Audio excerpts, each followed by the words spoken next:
नमस्कार दोस्तों, मैं हूं दीपक पत्थे और आप देख रहे हैं प्रदेश की आवाज। तो आइए बात करते हैं आज की कुछ खास खबरों की। प्रधानमंत्री नरेंद्र मोदी की जनसभा में उमड़ा जनसैलाब, लाखों की संख्या में पहुंचे लोग। प्रधानमंत्री नरेंद्र मोदी ने अपने भाषण के शुरुआत में कहा कि इतनी सुबह और इतने बड़े तादाद में लोगों का पहुंचना मध्य प्रदेश में फिर एक बार भाजपा सरकार के संकेत दे रहा है। प्रधानमंत्री नरेंद्र मोदी ने कहा कि मैं पिछले कुछ दिनों से राज्य के कोने कोने की यात्रा की है, मगर भाजपा के प्रति आपका स्नेह और विश्वास अभूतपूर्व है। प्रधानमंत्री नरेंद्र मोदी ने अपने भाषण में कहा कि यह चुनाव मध्य प्रदेश के विकास को डबल इंजन स्पीड से आगे बढ़ाने के लिए, यह चुनाव युवाओं और महिलाओं की प्रगति के लिए नए अवसर प्रदान करने के बारे में है और यह चुनाव कांग्रेस की लूट और भ्रष्टाचार को मध्य प्रदेश से दूर रखने के बारे में है। उन्होंने कहा कि कांग्रेस केवल छीनना जानती है, आपको याद रखना चाहिए कांग्रेस आई तबाही लाई।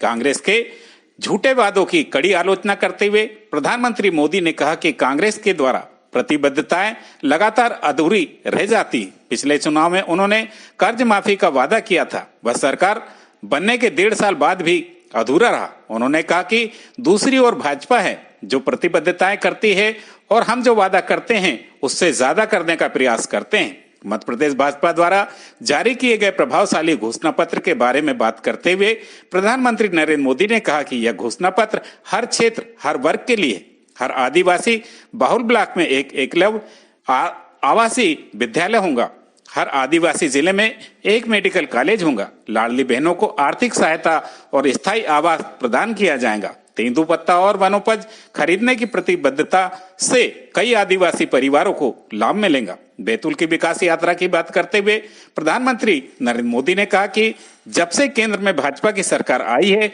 आत्मनिर्भर भारत अभियान हर भारतीय का संकल्प बन गया है। बैतूल में भाजपा सरकार एक जिला एक उत्पाद कार्यक्रम के हिस्से के रूप में गुड क्लस्टर को बढ़ावा दे रही है। गुड क्लस्टर की स्थापना से यहाँ कई नए रोजगार पैदा होंगे। मध्य प्रदेश के कई आदिवासी क्षेत्रों में फर्नीचर उद्योग के लिए भी नई संभावनाएं, जिसमें बैतूल शामिल है।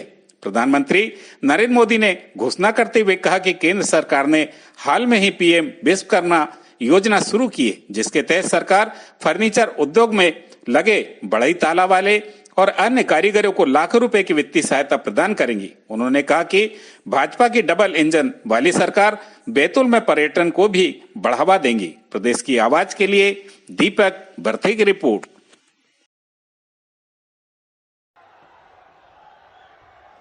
भारत माता की, भारत माता की, बालाजी महाराज की, बालाजी महाराज की।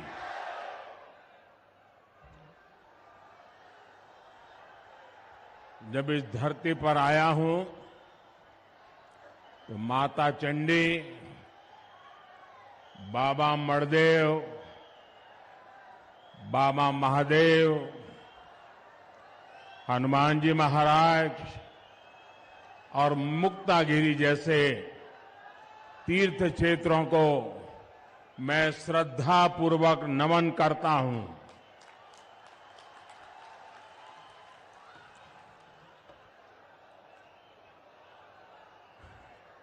मैं मूलतः पार्टी के संगठन का कार्यकर्ता रहा हूं।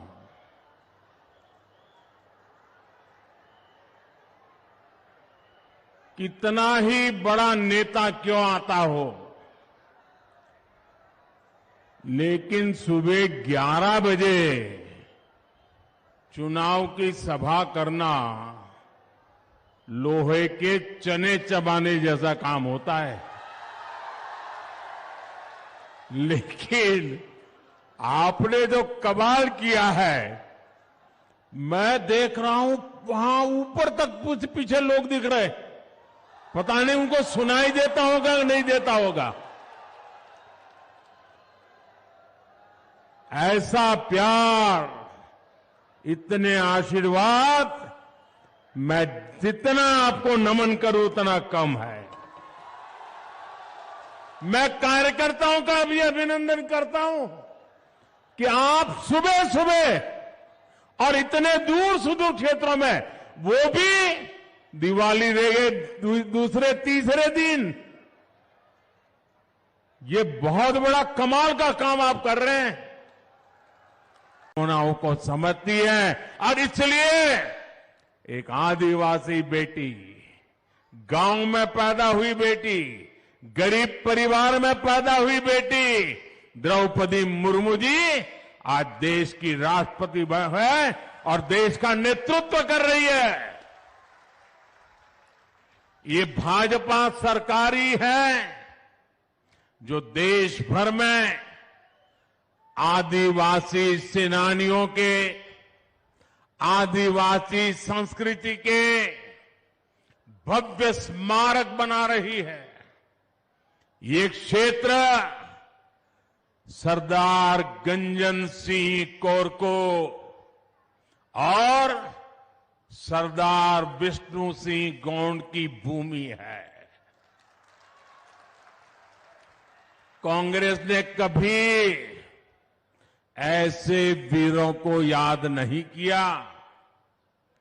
कुछ दिन पहले जबलपुर में रानी दुर्गावती के शौर्य और गौंड संस्कृति को प्रदर्शित करने वाले भव्य स्मारक का शिलान्यास करने का आप सबने मुझे सौभाग्य दिया है। और कल जैसा मैंने कहा, पूरा देश भगवान बिरसा मुंडा के जन्म दिवस को जनजातीय गौरव दिवस के रूप में मनाएगा। और कल जनजातीय गौरव दिवस पर आदिवासी समाज के विकास के लिए 24,000 करोड़ रुपए की एक बहुत महत्वपूर्ण योजना भी केंद्र सरकार शुरू करने जा रही है।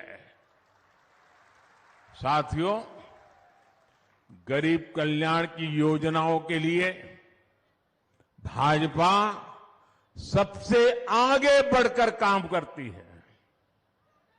मेरे गरीब भाई बहनों की चिंता को समझते हुए हमने मुफ्त राशन की योजना लागू की। आपको याद होगा, कोरोना के समय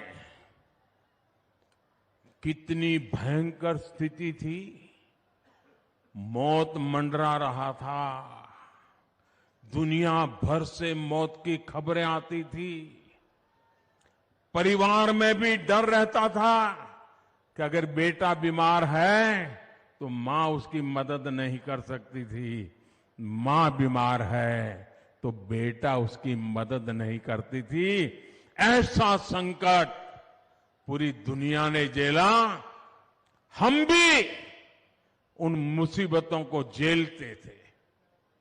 घर से बाहर निकलना मौत को बुलावा बन गया था। तब गरीबी से निकला हुआ मोदी चैन से बैठ नहीं सकता है। मेरे देशवासियों को मैं उनके नसीब पे छोड़ नहीं सकता। परमात्मा ने मुझे शक्ति दी, समझ दी,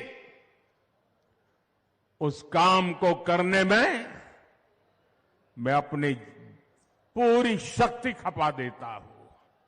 और तब जाकर के मैंने निर्णय किया था, कुछ भी हो जाए, किसी के भी घर का चूल्हा बुझना नहीं चाहिए। गरीब के संतान भूखे सोने नहीं चाहिए, किसी भी मां की आंख में आंसू नहीं होना चाहिए। और इसलिए मैंने सरकार के अन्न के भंडार खोल दिए, मुफ्त राशन पहुंचाया, घर घर पहुंचाया। आज भी चालू है मुफ्त राशन, आज भी मुफ्त राशन मिल रहा है। और ये योजना ये दिसंबर महीने में पूरी होने वाली है। लेकिन मोदी ने तय किया है कि दिसंबर तक भले पूरी होती होगी, लेकिन मेरा संकल्प है, मेरा निश्चय है